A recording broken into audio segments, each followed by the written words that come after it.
Hi, Jackie Van Ruler here, and in today's video I'm going to be talking about blood sugar regulation and sugar cravings. If you are not already signed up for my email list, make sure you sign up so you get this face map delivered right to your inbox every Monday so you can follow along. My videos tend to get a little long because I do talk a lot about how the body works and things like that. But when you have these little face maps, you can just go back and do the formula without having to sit through a 10 or 15 minute video. So today we're going to talk about blood sugar and blood sugar regulation, and particularly people who have a lot of earth element in them tend to turn towards sugar or sugar cravings to calm down their stress response. So for them, when they feel stressed, it's like eating sugar will calm down that stress response for a short period of time. However, over the long term, of course, it creates greater stress in your body. Emotionally, sugar is about getting attention. And so people who are type 1 diabetics are often children who are looking for more attention from their parents. And they're looking to get that through developing a medical condition. And then as an adult, several type 2 diabetes, sorry, my mind wasn't working for a second there. Type 2 diabetes is about taking care of yourself and giving yourself more attention. Oftentimes when we turn towards sugar to relieve our stress is because we don't have other things in our life, or we're not taking care of ourselves enough to turn to those other things that bring sweetness into our lives. So one of the things that you can do is make a list of all the things that you love to do that are not food related. So do you love to go for walks, read books, whatever it is, and then when you feel that sugar craving, just put that list on your refrigerator and you go, okay, today instead of reaching for this pint of ice cream again, I'm going to go for a walk, and then if I still want that ice cream, maybe I'll come back and get it. Or alternatively, do your facial reflexology, and then you'll find that you don't even crave that anymore. In fact, at my last retreat, I was craving sugar, and I was like looking through my cupboards trying to find it. One of the girls was just do your facial reflexology, and I was like, duh, and I did it, and I totally calmed that sugar craving. So we're going to start with this area right here in the center of the forehead. The forehead has a lot to do with the emotional components of the organs, and so this is where the pancreas sits in an emotional level.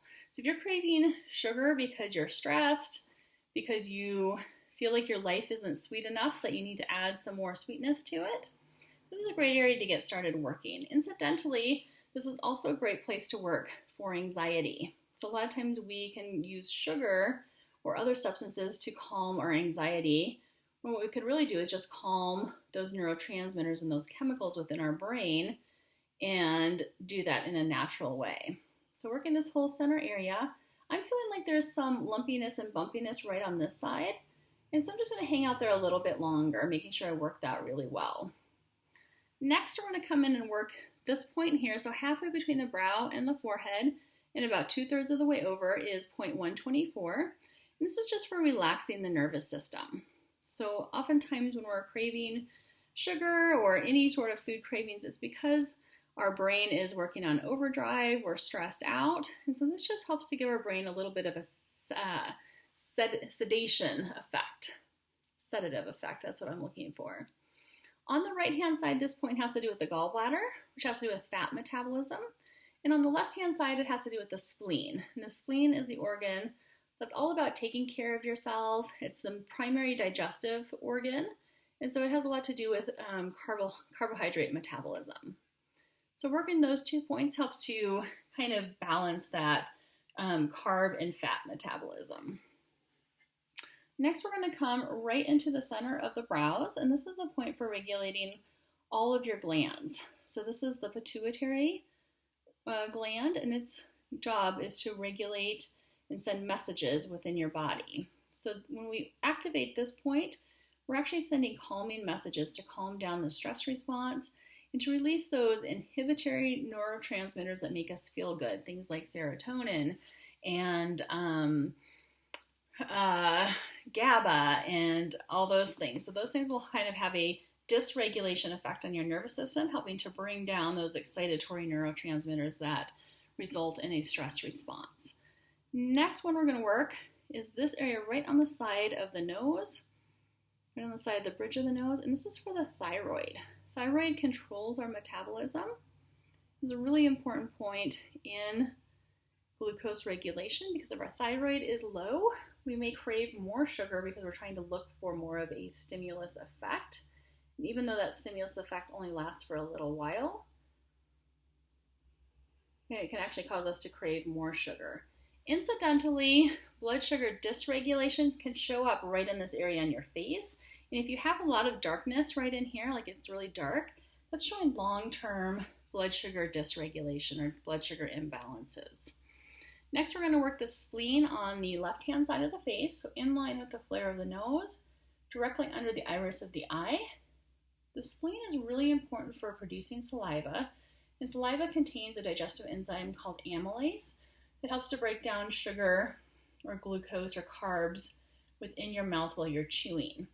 If you don't have enough saliva, your food won't taste sweet and you'll actually crave more sugar.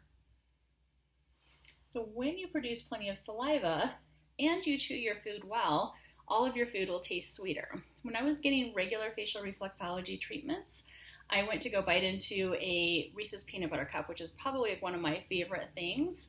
And I bit into it and I was like, oh, this tastes horrible. Like it almost tasted like fake sugar. And I realized it was because my taste had changed because I was producing more saliva and feeling less stressed. And so it wasn't something that I was craving anymore. So try this several times. I would do it at least daily and see if you notice that food doesn't taste different. If you notice that food that you normally wouldn't crave, maybe something that tastes sweeter and tastes better, and that food that you normally crave might actually be too much.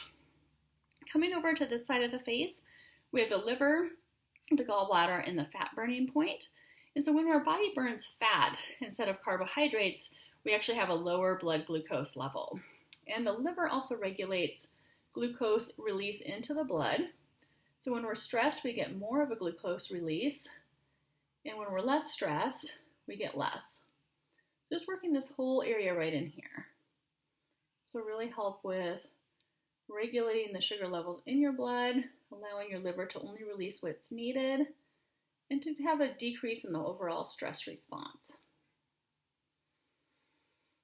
Working nice and slowly and taking a deep breath while you're doing it. I'm feeling some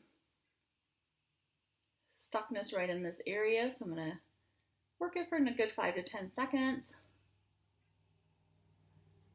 And the next area you're going to work is this whole upper lip. So we have a point for the pancreas right under the nostril, one right beside it, and then we have a point for the adrenal glands. The adrenal glands, when you're feeling a stress response, your pituitary gland will send a message to your adrenal gland to release cortisol, and cortisol can stimulate the release of glucose then from your liver. So as we're working all of these areas, we're regulating the pancreas. Even if your body doesn't produce enough insulin, working these points will help to send that healing energy to your pancreas to help it to produce more and be more efficient at producing what it already produces. So even if you have type 1 diabetes, this is something that can help you, particularly over time.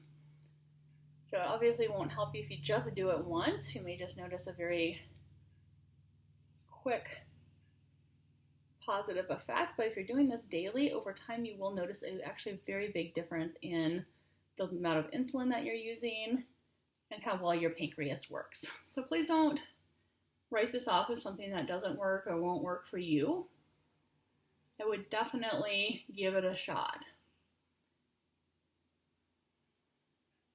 And one thing that I want to mention is that as our world is changing so fast and as our medical system is changing, insulin's becoming not only more expensive, but will also be harder to get in the future. Possibly, hopefully not, but I have a feeling that things are kind of moving in that direction. So if you do have diabetes or if you do know you have blood sugar issues, please make a priority to do this on a regular basis because it's possible that getting insulin in the future can be much harder and much more expensive, and I would rather that you not have to go through that. Finally, we're going to finish up by working this point here, which is a diuretic, and this point here for the bladder. So a lot of times our glucose is released in the urine, and we just want to balance out the ureters and the bladder to help to get excess sugar out and to keep everything in balance. So oftentimes what'll happen is that when you have too high of blood glucose levels, it'll show up in your urine. So I really want to just strengthen those ureters and bladder to help keep that balanced, to help your kidneys to be able to filter that blood better, to keep the glucose that you need, and to get rid of what you don't need.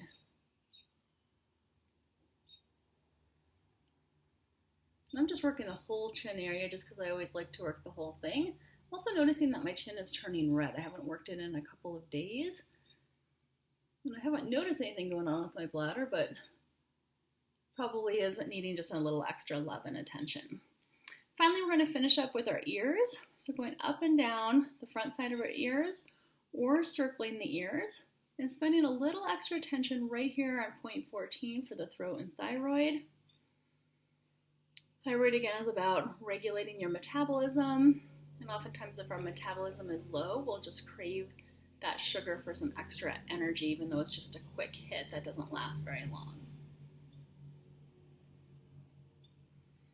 I hope that you noticed a decrease in cravings. And if you're doing this on a regular basis, please reach out to me and let me know what you notice with your sugar levels if you're somebody who's checking that on a regular basis. If you're on any sort of diet, this is a great protocol to do daily. If you know what time your sugar cravings tend to hit, I would do this about half an hour to an hour beforehand. And then keep your detector, your magic wand, available so that if it comes back, you can use it really quickly and notice if that doesn't help to reduce that need for sugar and sweetness. As always, thank you for watching. Please send this video to somebody who can use it today. And if you're not already subscribed to my channel, make sure you hit that subscribe button, as I'm going to be trying to work on more videos per week, being able to help people to manage their own health and well-being. Thank you, and I'll see you soon.